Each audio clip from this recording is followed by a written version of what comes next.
Bitcoin is better than currency. In this video, we will talk about if it's possible for Bitcoin to reach $1 million. And I will show you some mind-blowing charts that might blow your mind. I'll also show you just how much money there is in the entire world that makes this completely possible. So let's get right into it.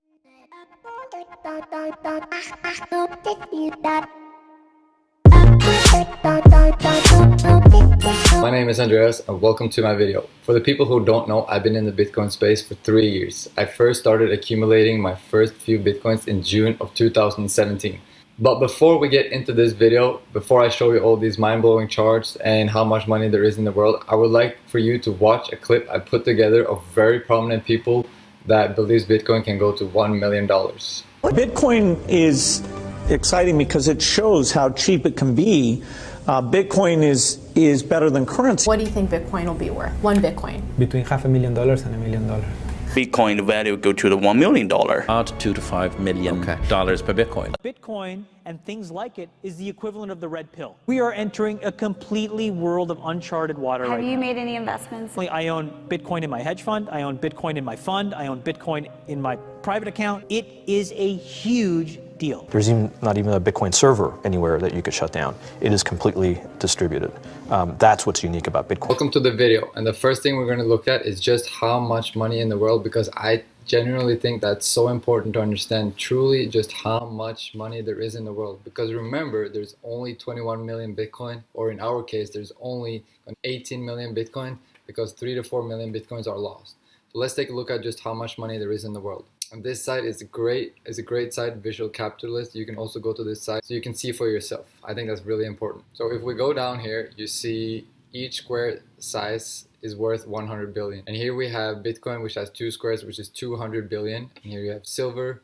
And if we go down here, we see the military spending, which has 16 dots. And then you have the US budget deficit, which is 3.8 trillion. Then you have coins and banknotes, which is 6.6 trillion.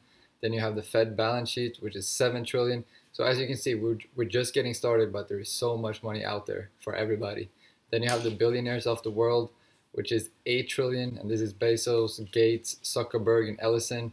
And if we go a little bit further down, as you can see right here, here we have gold, which has a market cap of 10.9 trillion. And this is Bitcoin's competition, or is not competition, but that's what a lot of people are talking about. Is Bitcoin going to overtake gold's market cap? And the short answer to that is yes, of course it will. Bitcoin is better, and I will show you a chart later on to why Bitcoin is better than gold and will overtake gold. It's a chart that shows you the traits of money and how Bitcoin is better. Here you have the Fortune 500, the biggest companies, and the stock market, and New York Stock Exchange, NASDAQ, and the total is 89.5 trillion in the stock markets. And then you have the current money supply. Then you have the narrow money, which is $35.2 trillion, and this is money that is easy accessible. And then you have the broad money, which is 95.7 trillion. So as you're starting to see, there is so much money out there for everybody, and Bitcoin to reach 1 million only needs 18 trillion of this money, and gold already has 10.9. And if Bitcoin overtakes gold, Bitcoin will have a price of approximately $400,000 to $500,000. So, and we're just getting started. There is still much more money going around here. Then you have the global debt, which is 253 trillion. Then you have global real estate apartments, which is 280 trillion. You have the global wealth, which is 360 trillion. The derivative markets, which is like 558 trillion. As you can see, there is so much money out there, and I can't stress this enough. There's just so much money out there, and there's only ever going to be 18 million Bitcoin. Down here, you can see that it's estimated to be over $1 quadrillion everywhere. Of course, not all of this money is easy accessible, but Bitcoin just needs to capture a small portion of this. And like I said before, Bitcoin is the only asset in the world right now that is truly scarce. You actually know the supply. Some people will say, yeah, but gold is that too. No, you don't truly know how much gold is out there. Asteroids, whatever, you don't know gold's inflation basically, because someday they might find much more. So there is no other asset out there like Bitcoin. Ask yourself this: would you own an asset, a fiat currency, or something that you don't know the supply? Like, you don't know if the company is going to issue more stocks. You don't know if there's something going to be more of the asset that you own. But with Bitcoin, is the only asset in the world where you know the total supply and you know it can't be manipulated and you know the monetary policy. I think that's extremely important. We just talked about with gold and Bitcoin. Here is the chart of gold and Bitcoin. This shows the traits of money, and this is why Bitcoin is simply a lot better than gold. So if you look at the first one, which is fungible, that means that all of the things are equal. That means they're worth the same. Like a Satoshi is the same as another Satoshi, that a gold bar is the same as gold. So gold and Bitcoin here has high. The non-consumable, both gold and Bitcoin has high. Portability, gold only has moderate, right? Because it's big, heavy, it's hard to port it, right? And when it comes to Bitcoin, that's high. It's very easy because it's digital.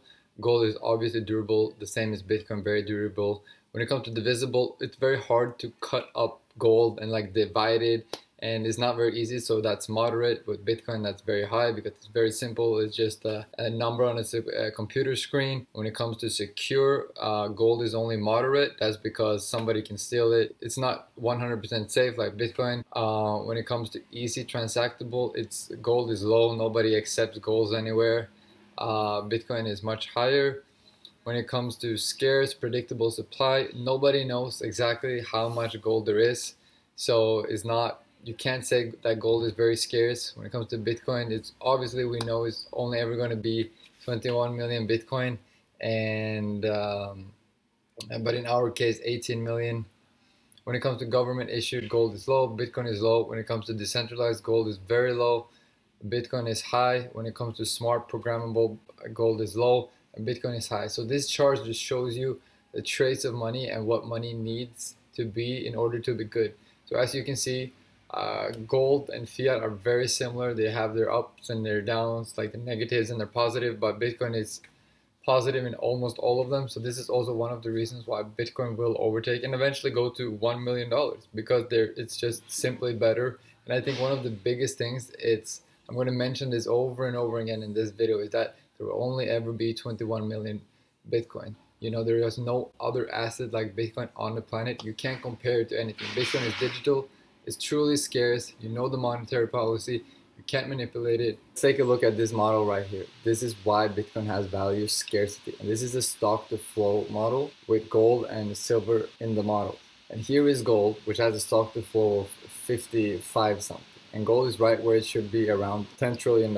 And all of these dots right here is Bitcoin. And in 2016, Bitcoin's stock to flow was 25, 26. So Bitcoin should be around 100 to $200 billion, which it is today. In the 2020 halving, Bitcoin stock to flow is now 50. So we're going to see Bitcoin here somewhere. If Bitcoin goes there, I mean, Bitcoin has been following this line for close to 10 years now. We're just at the beginning of a bull run right now. Of a bull run that's going to last 1 to 2 years. That will put Bitcoin up here somewhere. So Bitcoin is going to have a value of between 70 to 150,000 by the end of this bull run. That might be late 2021 or early 2022 somewhere. And when we're talking about $1 million Bitcoin, I think that's going to happen after the next halving, between 2026 and 2028. That's when we're going to have our $1 million Bitcoin. In this chart right here, you can see the block subsidy, which means the block reward Bitcoin gets, and the total supply mined. As you can see right here, the block subsidy is higher in the beginning, which means in the beginning of Bitcoin, they gave out 50 Bitcoin. Every 4 years, that number goes down. So then it went down to 25 right here, and then it went down to 12.5 right here, and now we're down to 6.5 right here. So as the block subsidy, how many Bitcoin is being given out, every block goes down, the total supply mined is going up.